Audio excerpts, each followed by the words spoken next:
Hi, welcome to Discovery with Derek and Carissa. I'm Derek. And I'm Carissa, and we're back at Flamingo Gardens. Derek, do you know why I love it here? Why? Because they help rescued animals hopefully make it back into the wild. Wow. And today we're with Yesenia talking to Mac, the gator. Hi guys, happy 4th of July. We're here with Mac. He is one of our baby gators in our ambassador animal section. He is actually here because, as you can see, he's missing half of his jaw. So he was actually brought in by the Fish and Game from a fishing place down in Dade County, and they noticed Mac was in distress in their nearby lake, and it turned out there were a lot of snapping turtles in that lake. So we're led to believe that this injury was done by an alligator snapping turtle. Maybe he was out for one of his first meals, and the snapping turtle saw an opportunity. Well, there went his meal and half of his jaw. But luckily he got rescued, so now he has a second chance at life where he gets to be hand-fed for the rest of his days. How do you feed him? So we chop up a bunch of different produce, so like meat, fish, chicken. That's pretty much what he likes, and then through the opening of his mouth we'll get some medical instruments like hemostats or tweezers, and then we'll basically gently put it on the side of his mouth, and he knows what to do right after that. He still opens his mouth, still eager to eat, and we feed him about 2 to 3 times a week because he's still a baby. What does he eat? So we have fish like capelin, or we have salmon on a lucky day, but he typically likes like red meat or chicken, and finely chopped up pieces. And he was friendly? He has his days like everybody does. For the most part, he is tolerant and knows that we're here to feed him and keep him safe, but he is very, spirited. He will lunge.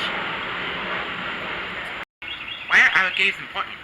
So alligators are a keystone species. That means that they uphold the entire environment through something that they do. So alligators actually dig holes called alligator holes. They fill up with water, with all kinds of aquatic life that feed other animals in the Everglades, and they're an apex predator. They're at the top of the food chain. Nothing really messes with them, so they're pretty much a big deal. They collaborate with the health of the environment through their alligator holes. So in that, they are needed because the Everglades is one of the main places that we get fresh drinking water from. So thanks to the alligator, we have a healthy environment. What do you do if you see an alligator? Well, you're going to want to leave it alone. So alligators don't want to be confronted, and they're a lot more powerful than humans. So typically they're shy and only defensive if you bully them. So that's why it's important to never bully them and never feed them, because then that'll encourage them to go to people. That could be dangerous for the alligator and people as well.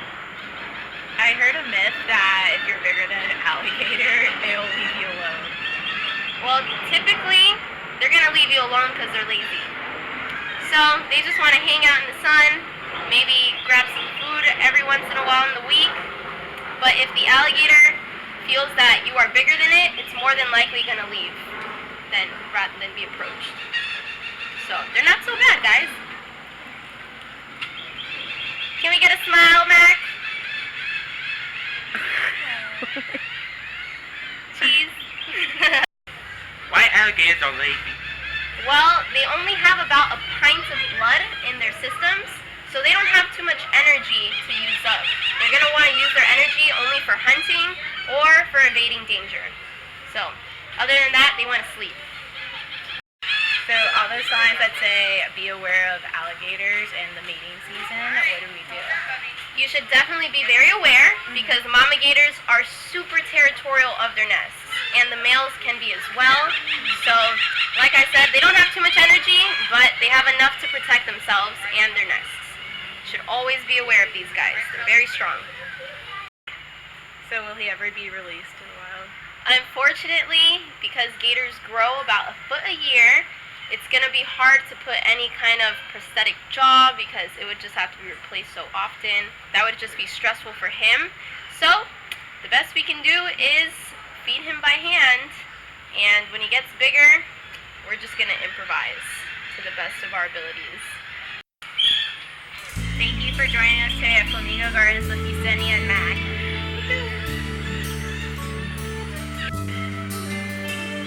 Thank you, Dan and Mac. You're welcome. Not a problem. It's our pleasure. Bye. I've been eating. True. Oh my god, so squishy. Okay. Okay, go ahead. I'll edit that out. That means over. It's so squishy. Wait, crap. I'm looking at us. I was distracted. Okay. Talk.